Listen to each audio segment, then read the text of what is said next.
Welcome back, everyone.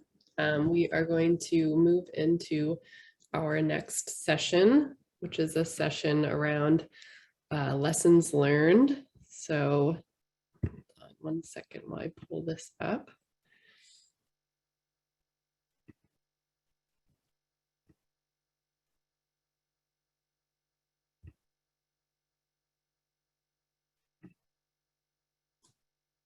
Do you see the right screen that says panel?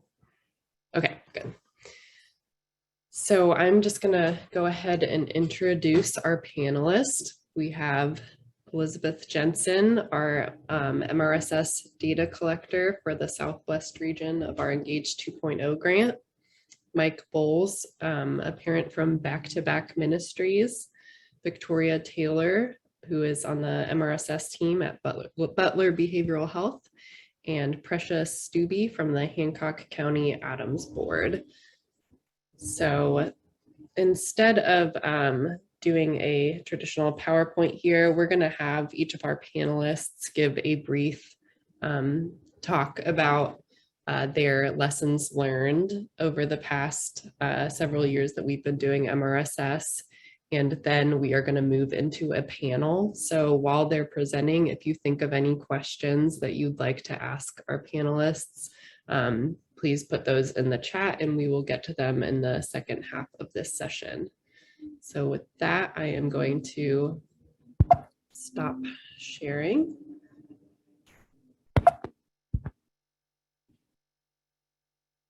All right, and I believe we have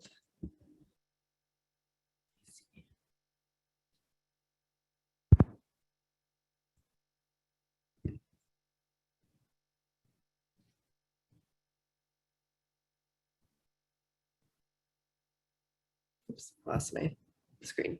We have Elizabeth Jensen is going to go first. Thank you so much, Laura.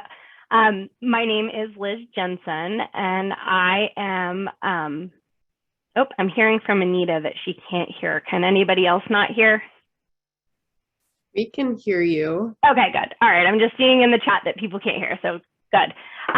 I am a mom of 3 kiddos. I have lived experience in adoption, attachment disorders, fetal alcohol syndrome disorder, developmental delays, learning and intellectual disabilities, and multiple mental health disorders. My background is actually in public relations and project management, but for the last 10 years, I have primarily been a stay-at-home mom and full-time caregiver.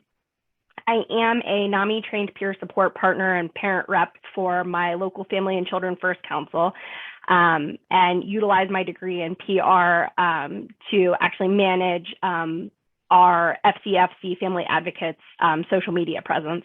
And for the last few years, I have been working with MRS and the crisis hotline teams in Butler County, Clinton County, Claremont County, Preble County, and Warren County by collecting data from families as they receive MRSS services here in Southwest Ohio.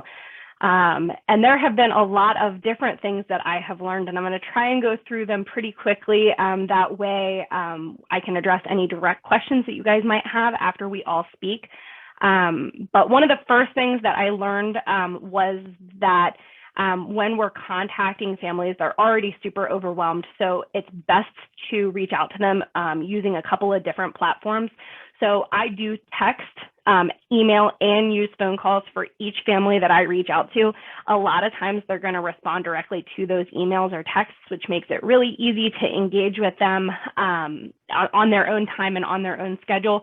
But I find that families that don't respond to that typically are more likely to answer my call once they've seen my name through their email or through a text, rather than clicking me to voicemail, which is super helpful because one of the biggest barriers that we face doing the data collection is actually getting a hold of the families.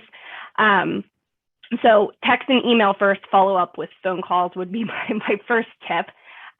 Identifying yourself appropriately. So obviously our families are looking to hear directly from those MRSS clinicians and peer support partners because they've reached out to you for help. I am not directly affiliated with those clinicians. So it's really important that we properly identify ourselves, but also make sure that you say, I'm working with your team, your MRSS team in X, Y, and Z county, whether that's Preble or Claremont, or wherever, because that will help them answer your calls and answer your questions.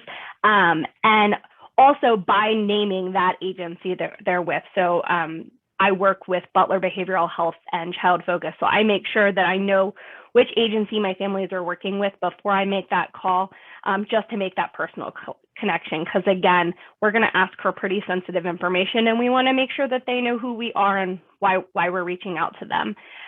Which leads me to my next point. It took me a while to realize that families had no idea why I was calling them. So making sure that you're really clear that you are a touch point for them while they're getting services, but you're there to help collect data, not give services, because they do get awfully confused.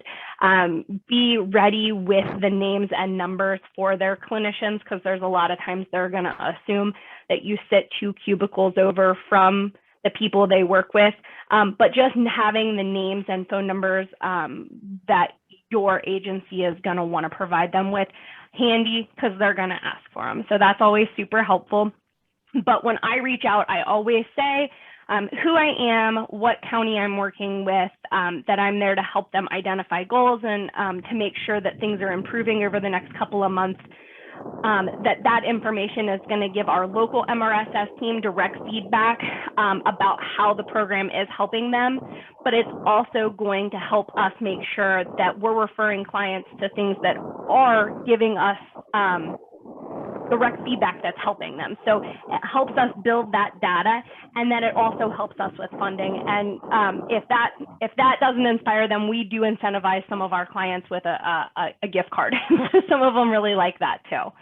I ask a variety of really personal questions about demographics, physical, mental health, life at home, life at school, the family's interpersonal relationship, and the caregiver support. So I try and make sure that they're as comfortable talking to me as possible.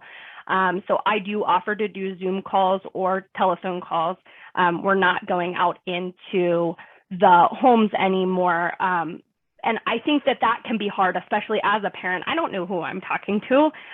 So sometimes I will even share, hey, I'm a mom, and that seems to really help. But the data that I collect kind of paints a picture for me, and some of it's really specific and some of it's not.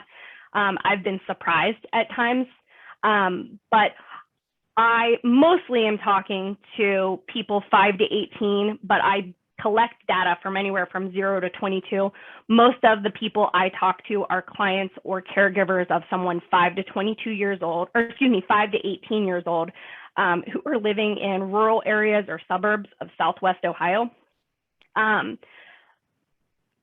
Almost everybody I talk to is living with their caregiver in a rented or owned home. Almost none of the families are reporting homelessness. Pretty diverse family structures. We have single parents, both single moms and single dads, married parents, step parents, kinship and adoptive parents, and foster families. We do see a lot of adoptive families, which is not a surprise to me as an adoptive mom. We see a huge range of socioeconomic backgrounds. And I think that's probably one of the big misconceptions in the community, that MRSS, like a lot of services, only is for people with one diagnosis or one set of needs or one set of financial backgrounds. And that's probably one of the biggest misconceptions that I hear. And we do see families who are living below the poverty line, and we see families who, could be my next door neighbor. And that's great. That's who we want to see. Almost none of the clients or caregivers that I interview report the clients using drugs or alcohol, which is great, but is a surprise to me. Very few smoke or vape. On occasion, I will have a kid who's using substances, but it's very rare. Because of that, almost none of them are engaging in sort of any residential treatments or programs. Most of the caregivers and the clients report that they feel they're in good health, but that would be their physical health. Almost all of them report, that they are struggling with their mental health. And if they are reporting struggles with physical health, a lot of times they will say it is directly linked to those emotional and behavioral struggles, and are quick to point that out. They want their doctors, they want their clinicians to understand, yes, we're struggling with this, but we're struggling with it because of this higher mental health need. And I think that that's really important. A lot of the clients and caregivers both report that the client is struggling to handle daily life, and they have a hard time coping when things go wrong. Again, not a huge surprise. We're usually not there because things are going fantastic. But it's big when the kids are saying that. It's big when you have a third grader or a 16-year-old telling you, yeah, I can't handle life. I think that's profound. Again, professionally and personally, that's hard to hear when the kids are saying, I need help, this is not good. Many of the kiddos and parents are saying that they are having issues with self-harming behaviors. We ask specifically about suicide and suicidal idealization. A lot of times the families, that the caregivers specifically, have trouble identifying the difference. And again, even as somebody who asks these questions, when I have one of my own kids who's having a really hard time, it can be difficult to say, this is suicidal idealization, we're harming with the intent to hurt our body, or we're harming for the multitude of other reasons. So I think we probably have data that skews towards saying a lot of our clients are struggling with suicide. And I don't know that that's always accurate, but there are a lot that are genuinely struggling with suicidal thoughts, suicidal idealization. And additionally, we have a lot of kids that are hurting themselves for a multitude of other reasons. Few families report any police involvement while their kids are engaged with MRSS. A lot of times, in the rare instance that I have a family that has been in contact with the police, whether it's been out to the house or at the school or even with an arrest, it is almost always linked to those mental, behavioral, emotional health issues, which again is not a huge surprise, but is very, very rare. Most of the kids have not had any contact with the police. And a lot of the families are they're very scared to involve the police for a lot of reasons. Some of the clients of all ages, elementary school all the way up to seniors in high school, are struggling with truancy. Again, the theme of this is, in almost every instance, the caregivers can say, yep, this is directly related to these emotional behavioral health issues that we're trying to get support for. But in general, most of the kids are not having truancy issues. And a pretty overwhelming number of the kiddos are actually doing great at school. The school reports no issues. Teachers say they're great. Mom and dad or caregivers at home are having huge issues. The issues are coming out a lot at home. In the instances that there are issues at school, there tends to be issues at home still, but sometimes they are exclusively at school, but that seems to not be the norm. I ask families point blank how they feel like the services are going and how they like the clinicians and the health provider they're working with. And they are overwhelmingly positive, enthusiastic. I've had parents break down and cry because they're so happy with the supports that they're receiving. Some of the critiques I get back have to do with the fact that it's an acute program, so you're transitioning out pretty quick. And in the event that you've found this caregiver, or excuse me, this clinician that's working really well with your family or really well with your kiddo, it's hard to let that go. So that can be hard. They wish that the program could be longer, but overall they feel supported, respected, and engaged in their child's care, which I think is amazing. And one last thing, I think this is huge. And again, I am a parent, but I have been blown away with talking about caregiver strain. A lot of the parents will report that they have a support system in place. They have somebody they can talk to about their problems, about their child's problems. They feel supported in the time of crisis, which is fantastic. But when we talk about the specifics about how they're feeling, they feel very isolated. They feel very overwhelmed. So almost every caregiver I talk to reports missing work or neglecting duties, interruption of personal time, disruption of family routines, disagreements within the family, all regarding the client's emotional or behavioral health issues.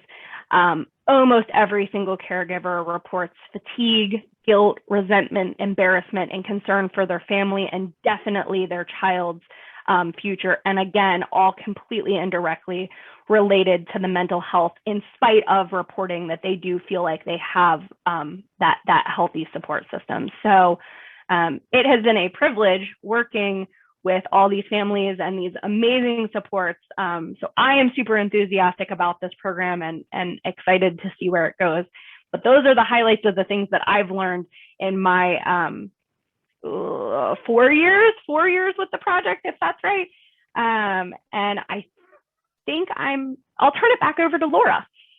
Thank you so much, Liz. That was a really great perspective for people to hear. And we have a couple questions for you, but we'll hold on to those until the panel at the end. Our next panelist that will be speaking is Mike Bowles. Thanks, Laura. Just first off, just really appreciate the opportunity to be here today and to serve alongside of you. I have 5 kids. I have 2 biological boys. They're 25 and 27. And I have 3 adopted daughters from Mexico. They are currently 18, 20, and 22. My youngest is 18. We currently have guardianship of her. My girls came home to us in March of 2013. And since then, we've had 100 plus police visits. We've had 100 plus ER visits. We've had 40 plus mental facility intakes. And we've had 1 residential stay. And so lots of experience in multi-system kind of deal, from DD to diagnosis with FASD and all sorts of things. I have, in addition to some of the councils I get to have the privilege to be on in the state, I also serve on the Patient and Family Advisory Council for Cincinnati Children's Hospital. And unlike most of the parents like me, I work for an organization that trauma trains. And so I have almost 100 hours of trauma training. And at times, I will tell you, it's insufficient in the challenges that we face from my youngest girl. From a perspective of ACEs, or adverse childhood experiences, my daughter has an ACE score of, she's a 10 out of 10. Anything that's could happen to her has happened to her. And while she's super exhausting at times, she's a fighter and a survivor. And all the things that we see are all the things that are coming out in her survival skills that she learned in her environment.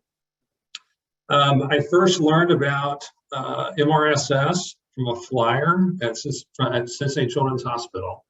I think our case manager provided that flyer for us, and we looked into it. We were actually having some issues at school, and what Elizabeth said earlier, our kiddos, either they're good at home and bad at school, or bad at school and good at home. It's one or the other, because it's so exhausting for them to be good in one spot. So just a little tidbit there. at first, with so many police visits, we told our daughter that, hey, there is this special person that's going to come to our house. We're going to call them instead of the police. And at first, she did not like that. But after several times, and one time I actually had to call the police, she was dysregulated, and I actually did not have time for MRSS to arrive. She was questioning me about, I thought you told me you were going to call, and one of those people is probably what she said, right?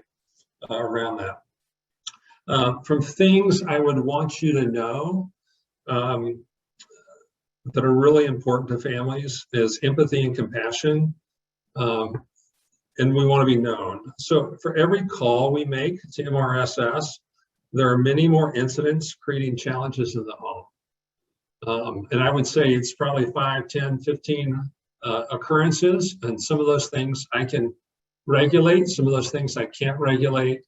All that to say, back to Elizabeth, one of your points is we're exhausted and we're isolated. I kid about with some of the folks I work with, I kid that it's almost like we have leprosy. You don't get invited to people's houses anymore after you have a dysregulated child melt down at their house, and then your home is no longer a safe place to actually have people over. So just asking for empathy, compassion, thinking about an MRSS, like when I call, and it's so important at that point. I want to be known. I really don't want to necessarily repeat my story over and over and over again in that process. One of the things I like about MRSS, and this was hard probably for me to truly understand and accept until we might have been on the 25th time we called MRSS, is that the crisis is defined by us, the family. And that's super rare to have the crisis defined by the family. So eventually my wife would just say, hey, just call MRSS. And I sometimes would hesitate that, like, is it a big enough crisis? Is it like, and my wife was like, look, we know where this is going in that process. And so we would call, and I think it was probably myself truly understanding what that was like, that was acceptable and okay. I think you couldn't overemphasize that for folks. Something that was that's important for us as a family, and I think for other families I represent, is speed. I think the longest I waited was an hour and a half, and most of the time at that point, either the crisis is over, I'm exhausted from the de-escalation point, or the police have been called. So I know we're looking to make improvements in that. An hour our goal, I believe, is 60 minutes, but an hour can seem like an eternity, particularly the first 15 minutes for waiting for a call back. And I know we're working on some processes of what does a warm handoff look like in the future, but that 15 minutes is a long time. If you're able to actually ask me questions, see what space I'm in at the moment, hold on till I get some of those calls. I don't know what the reality of that is, just sharing some of those challenges. We did get the eventual place where we would tell my daughter that someone was coming. And I think in that moment of time, it actually helped her de-escalate that someone was coming. And often, Elizabeth, you've probably tracked this, I called off my MRSS person in the moment. But I think MRSS, even in that time frame, served a valuable service. Let's see, the last thing I would say, actually two more things, is that's really important is competency and knowledge. The wide array of people that have come to our house, and I would say we're pretty complex and pretty experienced in this, has been a pretty wide range of experience from some that know trauma or are trauma informed, some are not trauma informed. Some know what ACE or adverse childhood experience is, some don't know what an ACE is. for me, it's language I try to use with them to sort of describe, hey, what you're about to walk into, this is my kid in that. But the range has been wide. Getting someone with little experience, and I understand that some of these spots could be entry level-ish in that perspective, but getting someone with very little experience in some of the key pieces can be really frustrating for the families. And I will, the last thing, our local police department has gotten to know us. We know a lot of the officers. We've been really thankful for some of them and not so thankful for others in the process of their understanding of mental health. I see MRSS, and this is really important for me. How many times my daughter could have wound up in jail if it wasn't for us, and probably us being knowledgeable around things. I see this as a step, or at least a little piece of decriminalizing mental health issues when it is a dysregulation and a de-escalation and calming and pieces like that, and coming alongside families like us. And yes, we're constantly in crisis. I can't even begin to describe that for you. But having folks walk, and we have lots of services. Super grateful for many of them, grateful for MRSS, and some are challenging. One last thing, sometimes, and I just thought of it, sometimes it's one more layer. So if I've already got 5 services and you come in as MRSS, it may be one more thing. And you may actually have to help the family or the caregiver prioritize what does that look like. Off at the beginning, I took the services every week. So our provider came in every week. Eventually, I had 3 more services, and I just needed the emergency services that came to my house in that process. I appreciate the time today, and grateful for what we're about to doing across the state of Ohio. Thank you so much, Mike. It's so important for us all to hear the perspective of a parent who's used this service. So thank you for that. And again, if anyone has any questions for Mike or for our other panelists, please go ahead and put those in the chat and we will get to them at the end. Our next panelist is Victoria Taylor from Butler Behavioral Health.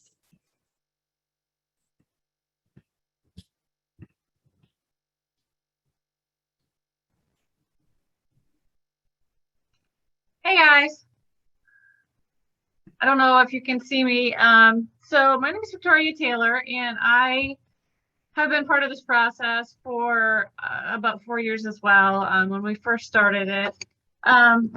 So, you know, my job was really, from a provider point of view, to develop a service that had never been done yet, which was really, in its own way, a challenge, one that I really enjoyed because I've been doing family systems for a really long time. And also have been part of mobile crisis, especially after hours mobile crisis for like 12, 15 years. So a long time of doing that as well. And, you know, having done mobile crisis, it really struck me that families really do not appreciate having a therapist come with the police and then try to de-escalate a family system. It's not an intuitive process. You know, so as somebody that's always worked with families and family systems, you know, we had a lot of skills of how to de-escalate and what have you, but it's not a fast process. De-escalation takes some time. And for those of you that have never attempted to do de-escalation with the police standing behind you, they are not super patient with hanging out with you while you try to really calm the, you know, the temperature of the room, so to speak, and the family system. So, you know, when Engage 2.0 really started, it was really like, wow, this is a great opportunity to build something that really straddles that, like family systems, HBT-ish sort of intervention, even though obviously that's a longer term intervention, with mobile crisis, to really make crisis a little more user-friendly to families. And the other part about mobile crisis, for those of you that are familiar with just the mobile crisis model, is usually people call mobile crisis when things are already, big. Somebody's made the histrionic statement, the verbal escalation has happened, whatever the case may be for somebody, or, you have a child that maybe is internal, they have maybe are, kind of shut down and you're not sure what to do next. So this really, and I'm glad to hear, Mike, that, you really love the fact that you could call whenever. I mean, that really is the key, as far as I'm concerned, to MRSS being successful as a system, is, that knowledge or that understanding that comes, that you don't have to wait until things get out of control to call. It's actually significantly easier to help a family stabilize when, kind of earlier in the process. So that's kind of the cool thing about MRSS, is it doesn't require you to wait until you're meeting some sort of medical necessity or what have you. So that was cool. As far as lessons learned in building this program for Southwest Ohio, that's where we are. Butler Behavioral Health covers Butler, Preble, Warren, and Clinton counties. So, it's a wide range, different populations. Some are rural, some are, more suburban. We have some little pockets of urban sort of as well where we are. The service itself is not very much different depending on where you go. I mean, you really have to come in with an open mind and figure out, how you can be helpful to the family in front of you. But I would say in building a program for those providers out there that are thinking about it or in the process of starting to put your pieces together, as far as biggest lessons learned, it's 100% patience. Which those of you that know me know that that's maybe not my number one quality that would come to mind. Working with me, but patience is just so needed for a couple of reasons. For one, the ramp up is slow. Like, you're talking to everybody about this really awesome service and it's so great, and everyone's like, oh, I love this. This is amazing. Like, I can't believe this exists. And then they don't call. So we had to have spent at the beginning of this grant, and luckily we were in a grant, so we had some wiggle room, right? But we spent hundreds and I'm not even like hundreds and hundreds of hours out talking to every police force, every sheriff department, every probation, every school, everywhere. We were everywhere often. Any community provider that would let us come, we would be there talking to everybody about MRSS. And there was really kind of a universal acceptance that this sounds great. I mean, this probably is really needed. We can think of all these people off the top of our head that really would benefit from the service. And then we received no calls for a while, months and months and months. We would get one a day, and we were covering 4 counties. You would only have a handful. Liz is nodding because she didn't have a whole lot to do at the beginning of this because nobody was using the service. And then you have a whole staff, right, that are waiting for these calls and trying to figure out how to get them up to speed. So it was an interesting model. Clearly, some people I know are on starter grants, but not everyone is going to have the luxury of having people sitting around.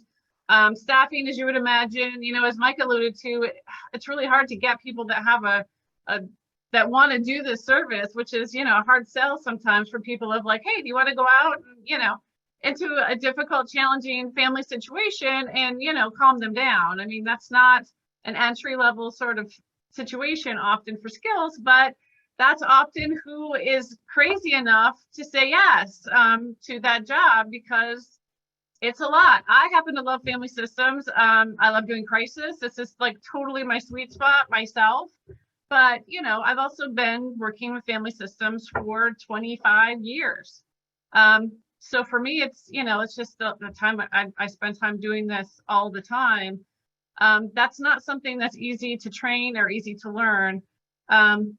So there's a big training component, not only with the training, that's done by the state and Mr. Shepler here, who's on this call, but also it's day-to-day supervision of people that do this to really get them trained up and training your team up. So the good news about not having many calls, I guess, is that you do have a lot more training time, but you really need calls to train. So patience is a big deal. Understanding it's going to take a while. I think MRSS is more in the kind of lexicon now because it's, 4 years later. COVID kind of hit right in the middle of this, as you would imagine, and we did still go out, with protection, but not a whole lot of people were moving for some time, so it's kind of skewed our data a little bit, but we're starting to kind of get back into groove. Still, the demand is not what we thought. We were really worried when we first started this program that we were going to let people know this is available, and then we were just going to get knocked over with demand, and that just didn't happen. So as you're kind of building your pieces together, definitely take that into account. It may not be something that needs just a ton of staffing at the beginning. The biggest problem you're going to have with staffing, other than getting people that want to do the service, is covering those after hours. The service is going to be 24 hours. It's not 24 hours yet. It's 10 p.m. in the counties that we cover, cut off at night, and then it's 7 days a week. But to try to get them to do training, because they don't do this during the day, they're generally, working during the day, and you're trying to schedule trainings time for them in the afternoon, training after hours staff to make sure that you're getting a consistent response. So, every person that goes out, that comes out under the heading of MRSS really has the same or a similar skill set, and that they're receiving a comparable service is a real struggle, because not everyone has availability to do training, especially as amount of training as you want. And they're also not there to be part of your day team where you're really processing a lot of these cases. They're often, the ones that are working full time, and then they go on the clock maybe at 5 p.m. And, we definitely have support or supervision of people that they can call that are available to them constantly. But, when you're in the moment, very rarely do you kind of step away to make a call to a supervisor to try to manage a difficult situation that's in front of you. So that's something to think about when you're hiring as well. I think the other part, like I said, is,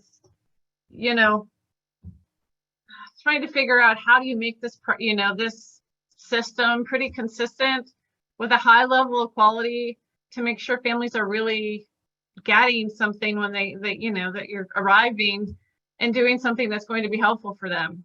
I'm glad to hear that, Mike, you're saying that just having somebody, knowing that somebody's coming, or even just somebody entering the home, I truly believe does do some of the work for you, because it's just kind of but then you have to do something that's going to be helpful. Or in last case scenario, you want to do something that's actually going to do the adverse thing, which is make it worse. So you need really to make sure that the people that you have training, but it's really hard to get them in to do that if they're not working with you and your daytime staff. So I think what most people find is you have an incredibly competent, trained daytime staff that ends at 5. And then you have after hours, and we're still in the process, even having done it for years now, of beefing up that training to make sure that people are really benefiting from all of the knowledge that our daytime staff has, that also kind of come in the afternoon. So I guess that's my takeaway, is really it's a slow rollout. So really kind of allowing the process to happen. In some places, I think, like I said, I was really surprised our actual crisis teams, get a ton of calls for kids. So it just was the assumption that they would just, start using the service and it would be an easy kind of sell. And I think a lot of times families aren't, I think Mike kind of alluded to that a little bit. It's like, when is the time to call? Is it bad enough now? When do you want to pull somebody into your home in a time where you're already stressed out? It's a lot of trust that people are giving you, and vulnerability to ask you to come to them. The good news is we always come. We just need to make sure that we're doing something that's going to be useful while we're there. So really kind of appreciating and figuring out how to really understand a family's point of view, and then figuring out how to market from there, of how do you get the word out, and how do you help them understand when it's a good time to call. You can always say just call us whenever, but I don't think that's enough. I think we really have to drill down into the kinds of things that might be happening, or things that you might be thinking that really should at least allow you to feel like it's okay. You know, we can always calm. If it's no big deal and everyone calms down, like that's okay. You know, you're not in trouble if you call MRSS and your kid is calm by the time we get there. Like, great. I mean, we're thrilled if that's what happens. It's not, you know, a negative. So anyway, that's a bit of a snapshot from a provider point of view. I'm more than happy to, you know, answer questions that people have, but that hopefully gives you a little bit of a taste of what the program feels like from a provider, and, you know, good luck. Thank you so much, Victoria. I'm gonna move over to our last panelist, Presha Stubbe.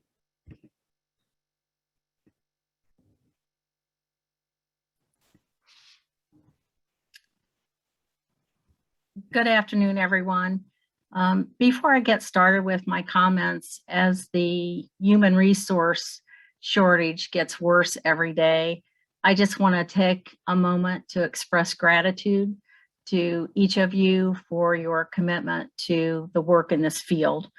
I have just 5 lessons learned that I want to share with you. One of them is exactly what Victoria shared, and that is the word patience.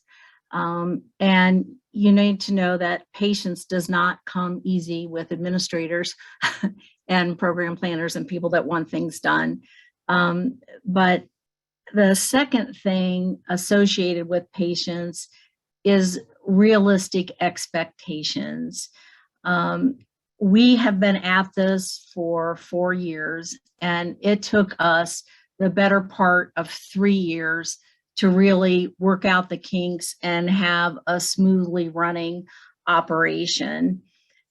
If I could tell anybody what to do, I would say, when you're building your team, you know, secure the passion first and then teach the skills. We have one of the most passionate leaders of our team that I've ever met, and it has made all the difference in the world.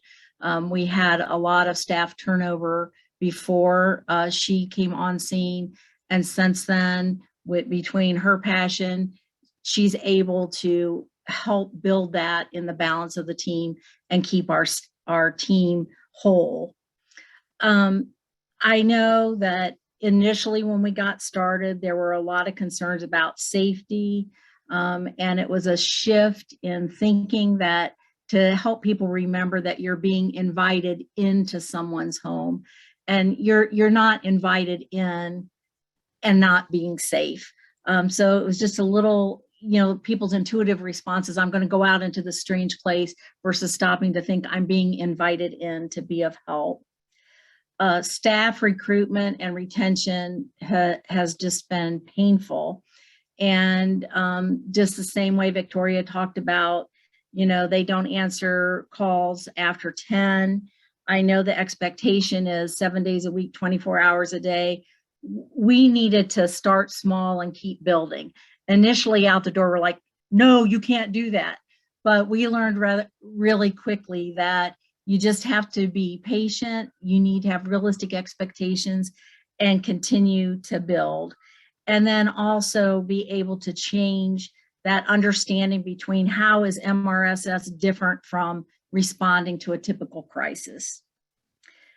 The third thing that I want to share, particularly from a board perspective, is that this is a firehouse model. You never know when somebody is going to call, if somebody's going to call, and you have to have staff available, ready, willing, and able to respond.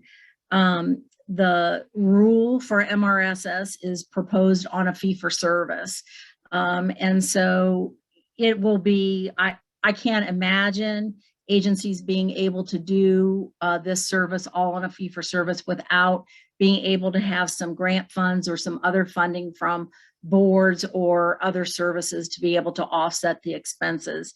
The average that we're finding is pretty close to about $100,000 a team. The fourth thing that I wanted to mention kind of goes back to the comments that were made by Ron Mandersheed this morning when he talked about services in relationship to community. everybody's community is a little bit different, and we all want MRSS. The burden of MRSS will be reduced the more we're able to create those other services and other supports in the community for youth and their families. And so I just wanted to give you a couple of examples of that kind of network that I'm talking about. You may have heard the terminology APG for alternative peer group, which is kind of another naming convention for a recovery support center. We have a recovery support center in our community called The Loft, and it just keeps growing and growing and growing in terms of the children that are utilizing it and feeling that it's an opportunity where they can express themselves, be themselves, and it's an opportunity for families to have a little bit of distance between their youth that needs some time away from them and vice versa. I would also bring up the issue of respite and respite services that a lot of communities are building and how helpful that is. Youth move and opportunities for youth to be involved and engage and build their voice continues that opportunity to, again, build those networks so the youth have that support, and in turn, the families get the support. We were able to add family peer support, youth peer support, mental health first aid, those kind of things. So what I'm trying to say is the same thing that Ron was saying is you can be focused on the service of MRSS, but don't miss the opportunity when you're there on the front line to say, if only we had A, if only we had B, if only we had C, things could have been better for this family, and use your voice to make that heard within your organization so that people like boards and other entities can help you build those additional supports that are needed by families. Finally, I would just like to say that while I'm a board director here trying to give you some lessons learned, there were multiple agencies and multiple counties and multiple boards that have been involved in the Engage grant. One of the things that we tried to do was put together a toolkit for other agencies and boards that are trying to put this service in place. That was put together by Beth Boyle and Heather Wells, the two project directors, one for the North and one for the South, if anybody is interested in doing that. And I am positive that while I am the face here today of the other board directors, that they would be also willing to be of help and support to you in any way we can. We all want nothing but success for the families that are in need of services. So with that, I think I've left enough time for us to try and have some questions. Thank you so much, Prasha. And yes, I'm going back to the beginning. I had a few questions for Liz to start. One is from Philip Atkins saying, I want to make sure that our MRSS team has access to quick finds for supporting real-time needs of families, such as food or utilities. Can you share some of the things that families might need for social determinants? Oh, I think you have to unmute. I got so excited, I forgot I was on mute. Sorry, guys.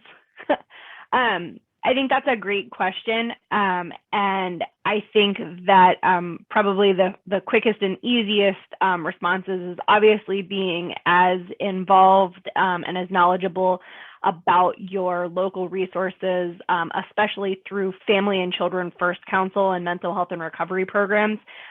Really knowing who those admins are and who those providers are and being able to quick reference those is really important. So that's key, I think.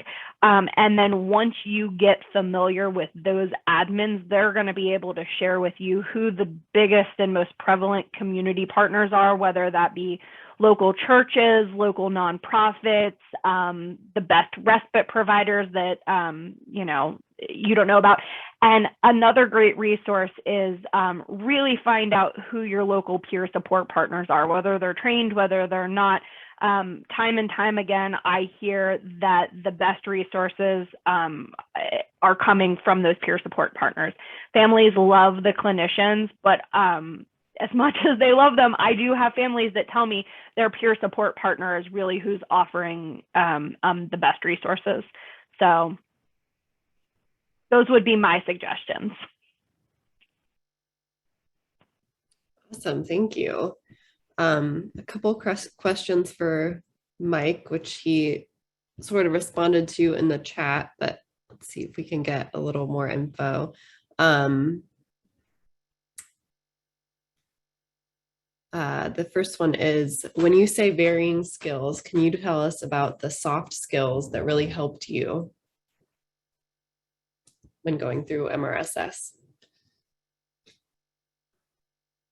Yeah, I think it's the just being empathetic and listening well, and not providing solutions to start with, right?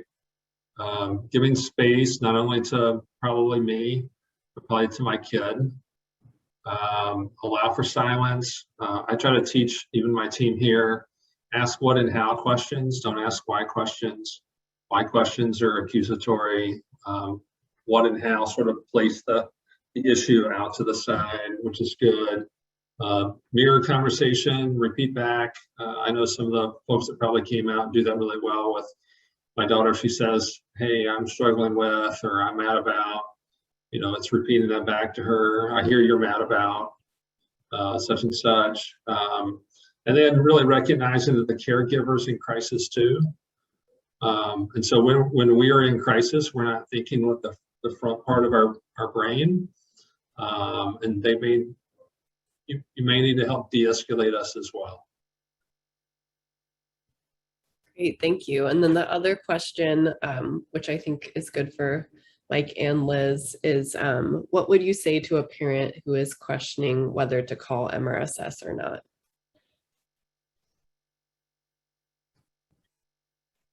Yeah, what I just put in the chat was oftentimes you can't de-escalate because really you're in the middle of it, right? My daughter's not going to listen to me at times. So I think this is a chance for a safe adult to come into the home. And I think the key word is safe adult, to come and be with me. And someone my daughter can also see, whether she'll acknowledge it at the beginning, is a safe adult. And really that's what we need.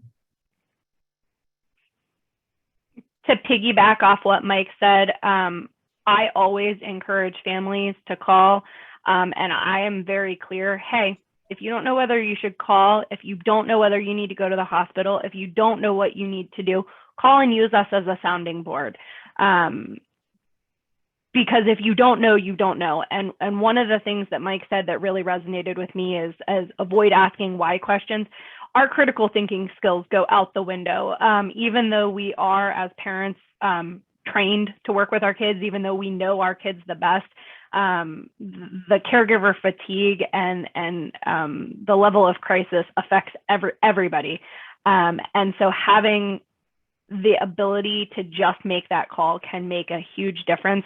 I know personally there have been, I have used MRSS personally in my county for my child, and there have been times where I've been able to get on the phone, and just the act of me calling has been able to pull my kiddo back in, and he's able to say, okay, whew. So I always say call. I don't know if that's what dispatchers want to hear, but I always say call. Thank you, both of you.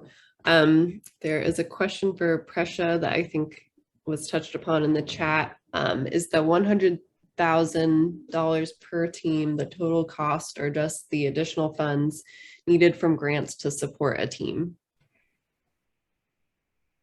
Yes. There, that's the additional funds that are needed. Thank you. And then I think we had a question for Victoria about the slow flow of referrals in the beginning. Who in the community did the bulk of the referrals come from? Well, they were pretty spread out. I think what generally happened when we finally started to get referrals was we were getting them. We really made a strong connection with Children's Services and probation. We got a few from them. I think we were reluctant to go to the schools right away because we were just really worried about the kind of vast amount that could be headed our way. And, you know, we didn't have that many. We had teams, but we weren't sure what the volume was going to look like. Once we opened the doors to schools, you know, we definitely were able to receive significantly more referrals. You know, it took a bit. And that was with the engaged team. I will tell you, we sat around, you know, the big table with a lot of people, probably 20, 25 members of the community, all of the directors of all of the major community. I mean, that's with that team being there from the very beginning. So we had a massive amount of community support. You know, so it just takes a while. People hear about it, and I think they just have to use it, or have a friend that uses it, or, you know, have somebody that you know, kind of shares their experience with them. So it feels like it's more of a known thing. You know, it's really, like I said, it's a weird thing to trust. You would just heard about, or, you know, just receiving like a flyer or whatever. You know, it's a lot easier if you've heard about it word of mouth through somebody that maybe has used it. So it just took a while for that to get going. Great, thanks. And then, And I don't know, Victoria, if you had a similar situation, but in our agency, it was really important to even share and cross-train within the agency about what the service was, how it was used, so that when they were working with families, they could present it as an option. You know, like, if you find yourself in this situation, this service is available. So oftentimes we think about educating outwardly into the community. We found it just as important to educate internally across all of the internal providers within the organization. We also had the luxury of having mobile crisis for so many years. So at least in Butler County, they were used to calling Butler Behavioral Health. You know, it's just we sent them an MRSS response if it was a kiddo instead of an adult. So that was really helpful for us as well, to kind of get our foot in the door and get people understanding it's a different kind of you know, intervention than mobile crisis. great, thank you both. I think we're kind of running out of time. I'm going to see how many more questions we can touch on. I also wanted to mention that Rick has put the CE link for this session in the chat as well, if people want CEs for this last hour. A question, I think this would probably go to Victoria. How have siblings been involved in treatment? Or for either of the parents?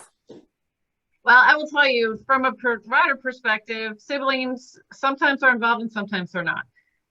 Sometimes siblings are there and are attempting to be helpful, and the accuracy of their being helpful or not varies. You know, some are a great advocate and they're like right in there. Sometimes all of the kids in a family system are really in the same level of distress when we get there. Sometimes the sibling is actually making it significantly worse.